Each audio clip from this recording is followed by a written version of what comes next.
Nətər olub dəmi? Yaxşı. Göstər yaxşı.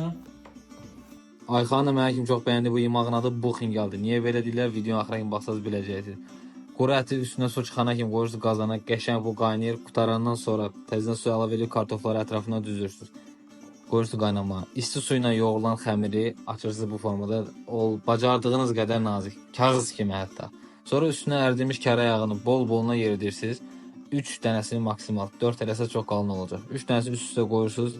Ya kvadrat formada, ya paxlava formasında, zövqünüzə uyğun bir formada belə deyək. Kəsirsiniz, qoyursunuz kənara. Sonra bunu gətirirsiniz, bu dairə formanı görürsünüz. Bu mütləq ki, bunun üstünə bu formada düzülməlidir. Ortasını bağlamırsınız, oradan çıxan buxar, par həmin o xəngəli bişirir. Siz orada belə deyək, hər dəfə növbət xəmiri açdı, üstünə qoyursunuz. Bunu da servis eləmək üçün suyunu ət qıraqda verirsiniz, birbaşa üstünə töküb eləmirsiniz. Yeməyin qaydasını mən sizə deyim, bunu ən sevdiyim yeməkdir bu arada.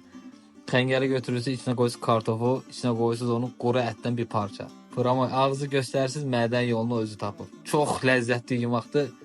Yəni bizim zonanın bundan gözəl yeməyi mənə görə yox. Çox dadlı olur. Bayramlarda bişirin. Nuş olsun hamınıza.